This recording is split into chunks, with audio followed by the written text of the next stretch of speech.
he writes to them in the 9th chapter. I mean, I'm just turning on the Olympics, and these scriptures are going in my head. In my head. And I write them down. He says, Shaul says to them in Corinth, don't you know that in a race, all the runners compete, but only one wins the prize? So then, run to win! Exclamation point. Now people I was in triathlons with, they go, I just want to finish. Well, good. Knock yourself out. What do you think they keep score for? Don't hand me that nonsense. You want to win. You want to win in so many things. You want to win with your career. You want to win with the stuff you have. Why don't you want to win spiritually? Don't tell me you don't run to win. So then run to win. He says, now every athlete in training, we're in training. We haven't been trained yet. We're not done yet. Submits himself, gives of himself to strict discipline. Not just discipling, strict. Rabbi, you can't talk like that anymore. People aren't going to deal with it. They're not going to like you. People have never liked me. This is nothing new to me. I want to be liked by God.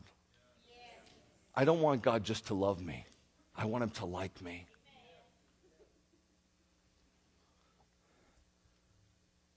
They submit themselves to strict discipline to win a laurel. That's a little kind of flowered little crown. And he says, it withers away in a couple of days. It just dies. That's all they get. He said, but we, is the contrast. He said, but we do it. Thanks, Johnny. We do it. Why do we do it? In other words, do we do it? Listen, do we do it? Who knows? Maybe some of us are not even doing it. Do we really press and submit to training, to strict discipline? Do we? He's saying, but we. Who's the we? Believers. Not Paul and his boys, not his inner circle, not some nucleus of people, not some guys that God says, okay, you do this, but you guys just sit back and watch. We as any believer, black, white, African, American, rich, poor, educated, not so educated, it doesn't matter.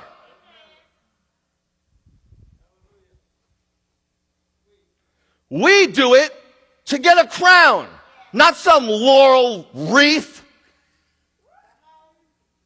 that will last forever. He's not crowned yet. You don't get it at the beginning, you get it at the end.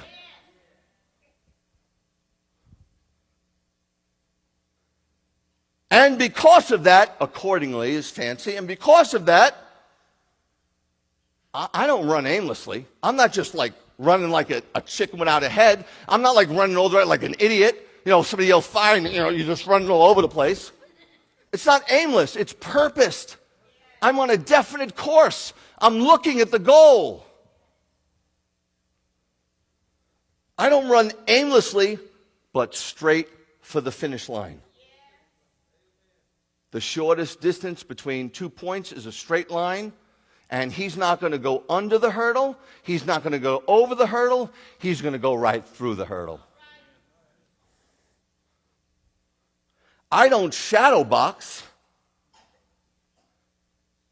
You know what the best part of a boxer's training is? I boxed for a few years. It is not the conditioning, although it's crucial, just in case it goes 15 rounds. Anybody ever box? I'm not talking about shadow boxing or just with your friends. If you've ever boxed like 5 3-minute rounds, it's unbelievable. Now, if you've boxed against the bag, bags don't hit back. So the hardest part of training is to go into a ring and spar. That's the most crucial part. You know why? Because you've got to learn to be punched hard by a professional. Because in a fight, you're going to get hit. And that's what he's saying spiritually. You're going to get hit. You follow? Satan's going to hit you, knock you around, maybe knock you down. It's going to happen. You don't have to stay down, but it's going to happen, right? Anybody been knocked down, knocked out a few times here and there? You have, I know, because I know you. And me too. I've been